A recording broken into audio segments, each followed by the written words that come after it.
Hello' বন্ধুসকল, আজিৰ এই ভিডিঅ'টোত আমি কথা পাতিম যদি আপুনি ইউএছবিআই কাষ্টমাৰ হয় আৰু ইউএছবিআইত আপোনাৰ এটা পিপিএফ একাউণ্ট চলি আছে আৰু সেই পিপিএফ একাউণ্টত অটোপে সেট কৰিব বিচাৰিছে, মানে ষ্টেণ্ডিং ইনষ্ট্ৰাকচন সেট কৰিব বিচাৰিছে, তেতিয়াহ'লে ইউএছবিআইৰ পৰা কেনেকৈ কৰিব পাৰিব। যদি আপুনি জানিব বিচাৰিছে, চাই থাকক এই ভিডিঅ'টো শেষলৈ।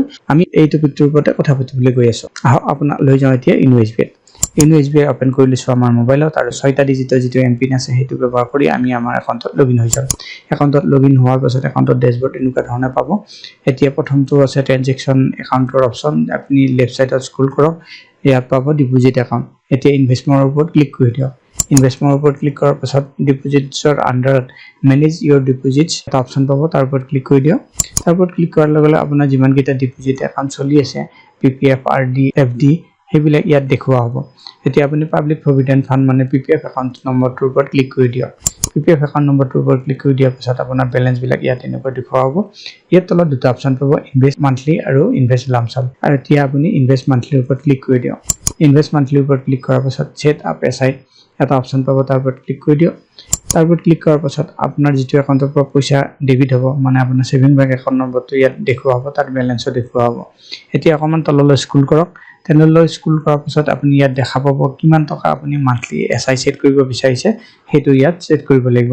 ইয়াত 500 টকা দেখুওৱা হৈছে, কাৰণ বছৰেকত মিনিমাম আপোনাৰ 500 টকা ইয়াত জমা কৰিব লাগে। আৰু এটা মন কৰিব, মেক্সিমাম আপুনি এমাহত 12,500 টকা কৰিব পাৰে। যদি এক বছৰৰ কাৰণে ষ্টেণ্ডিং ইনষ্ট্ৰাকচন ছেট কৰে, তেতিয়াহ'লে 12,500 টকাকৈ বছৰেকত হ'ব 1.5 লাখ টকা। আপুনি 1.5 লাখ টকাৰ ওপৰত ইয়াত ষ্টেণ্ডিং ইনষ্ট্ৰাকচন ছেট কৰিব নোৱাৰে।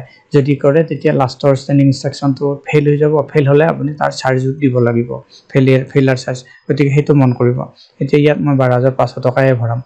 আৰু এটা কথা কৈছে, ইয়াত অটো ডেবিট ডিউৰেশ্যন এইটো চিলেক্ট কৰিব লাগিব, কেইবছৰৰ কাৰণে আপুনি ছেট কৰিব বিচাৰিছে। মই ইয়াত ক্লিক কৰি দিওঁ। এতিয়া চাব, ইয়াত 1ৰ পৰা 15 বছৰলৈ আপুনি ছেট কৰিব পাৰে। মই ধৰি লোৱা 1 বছৰে ছেট কৰিব বিচাৰিছোঁ, সেইকাৰণে 1 বছৰটো চিলেক্ট কৰি ল'ম। 1 বছৰ চিলেক্ট কৰাৰ পাছত প্ৰতি মাহৰ কোনটো তাৰিখত আপোনাৰ পইচাটো ডেবিট কৰিব লাগে সেইটো সোধা হৈছে। 5th চিলেক্টেড আছে, আপুনি তাৰ ওপৰত ক্লিক কৰি দিয়ক আৰু ইয়াৰ পৰা যিকোনো এটা ডেট আপোনাৰ সুবিধা অনুযায়ী চিলেক্ট কৰি লওক। এটা কথা মন কৰিব, এই ডেটটো চিলেক্ট কৰোঁতে যদি আপুনি 5 তাৰিখৰ ভিতৰত পইচা জমা কৰে, তেতিয়াহ'লে সেই মাহটোৰো ইণ্টাৰেষ্টটো আপুনি পাব। গতিকে মই ইয়াত 4th চিলেক্ট কৰি লওঁ, মানে প্ৰতি মাহৰ 4 তাৰিখে মই পইচাটো জমা কৰিব বিচাৰোঁ। 4th চিলেক্ট কৰিলোঁ, তাৰপিছত প্ৰচিডৰ ওপৰত ক্লিক কৰি দিম। প্ৰচিডৰ ওপৰত ক্লিক কৰাৰ পাছত এইখিনি ইয়াত দেখুওৱা হৈছে। 1 বছৰৰ কাৰণে মই 12,500 টকা চিলেক্ট কৰিছোঁ আৰু প্ৰতিটো মাহৰ 4 তাৰিখে পইচাটো ডেবিট হ'ব। ইয়াত চাওক, নেক্সট 4/6/2026 পৰা 4/5/2047 1 বছৰৰ কাৰণে ষ্টেণ্ডিং ইনষ্ট্ৰাকচনটো ছেট হৈ যাব। এতিয়া প্ৰচিডৰ ওপৰত ক্লিক কৰি দিছোঁ।